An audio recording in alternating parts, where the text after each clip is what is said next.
মাপজোপ সবকিছু ঠিক রেখে আমি কামিজটাকে কাটিং করেছিলাম। কামিজের হাতাটা রেখেছি প্লাজো হাতা, কিন্তু একটু অন্যমনস্ক হওয়ার কারণে আজকে আমি বড় একটা ভুল করে ফেললাম। 2 মাসেরও বেশি সময় হবে এই থ্রি পিসটা গড়ে পড়ে রয়েছে। আজকে যখন একটু ফ্রি আমি তখন ভাবলাম যে থ্রি পিসটাকে কাটিং করে সেলাই করে নিব। দূরের মানুষের কাপড় সেলাই করার চেয়ে আমার রিলেটিভদের কাপড় বেশি সেলাই করা পড়ে। থ্রি পিসটাও ছিল আমার এক রিলেটিভের, কয়েকবার বলেছি যে অন্য জায়গায় যেয়ে তুমি সেলাই করে নাও, কিন্তু না, সে তো নাছোড়বান্দা। ইদানিং শরীরটা এত বেশি খারাপ লাগতেছে, কোনো কাজই করতে ইচ্ছে করতেছে না। মাগরিবের পরে একটু ভালো লাগতেছে, ভাবলাম যে এই সময়টাকে কাজে লাগাই, কয়েকটা কাপড় কাটিং করে নিই। 40 সাইজ বডির কামিজ এখন কমন একটা মেজারমেন্ট। বেশিরভাগ মানুষের বডি সাইজ 40 থাকে, তো এই কামিজটাও আমি 40 সাইজ বডির জন্য কাটিং করে নিচ্ছি। ফুটের মাপ নিয়েছি 6.5 ইঞ্চি, সেম ভাবে আরমোরের মাপটাও নিয়েছি 6.5 ইঞ্চি 2 সুতো, আর কাদের থেকে ইঞ্চি টেপটা ধরে হিপের মাপটা নিয়েছি 21 ইঞ্চি। তোমরা অনেকেই বলো যে আপু হিপের মাপটা তুমি কেন 21 ইঞ্চি নাও, 20 ইঞ্চি বা 19 ইঞ্চি নিলেও তো হয়। যারা একটু টল ফিগারে তাদের জন্য সবসময় আমি হিপের মাপটা 21 ইঞ্চি নিয়ে থাকি। বগল থেকে হিপ পর্যন্ত ইঞ্চি টেপটা ধরে মাঝামাঝিতে আমি পেটের মাপটা বের করে নিয়েছি। কামিজের ঘেরের মাপটা নিয়ে অনেকেরই প্রশ্ন থাকে, আমি তোমাদেরকে ঘেরের মাপটা কয়েকটা ভিডিওতে বলে দিয়েছিলাম, আজকেও সেম ভাবে বলে দিচ্ছি। কামিজের মাজার মাপটা যতটুকু হবে তার সাথে 2 ইঞ্চি বা 3 ইঞ্চি যোগ করলেই ঘেরের মাপটা বের হয়ে যায়। যেমন এই কামিজের মাজার মাপটা ছিল 40 ইঞ্চি, 40-এর 4 ভাগের 1 ভাগ হচ্ছে 10 ইঞ্চি। কামিজের ঘেরে প্রথমে আমি 10 ইঞ্চিতে একটা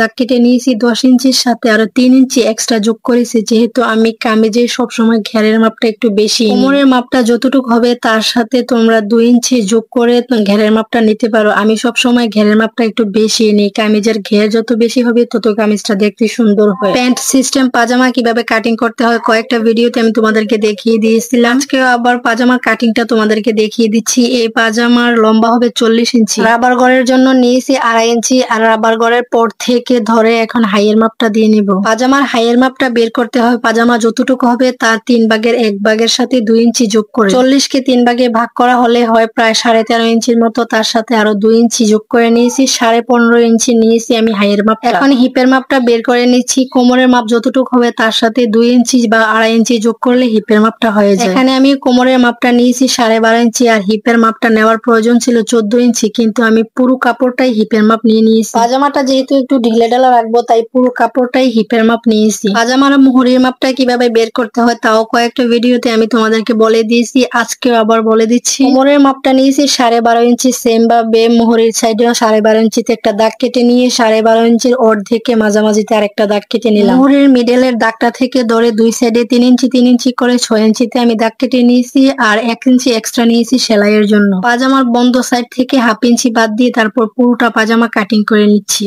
মুহুরি ভাঙ্গার জন্য 2.5 ইঞ্চি বা 2 ইঞ্চিতে যে একটা এক্সট্রা কাপড় নিয়ে থাকি, পাজামা লম্বা রাখতে যেয়ে সেই এক্সট্রা কাপড়টা আমি নিতে পারিনি। যখন আমি পাজামাটাকে সেলাই করব তখন আলাদা পট্টি লাগিয়ে মুহুরির সাইডটা সেলাই করব। তোমরা যারা নতুন সেলাই কাজ শিখতে চাও তারা যদি এই ভিডিওটা তোমাদের টাইমলাইনে শেয়ার করে দাও তাহলে ভিডিওটা দেখে দেখে বেসিক কিছু আইডিয়া নিতে পারবে। কি ধরনের ভিডিও তোমরা পছন্দ করো প্লিজ আমাকে কমেন্টে জানিও, তোমাদের চয়েস অনুযায়ী আমি ভিডিও আপলোড করার চেষ্টা করব।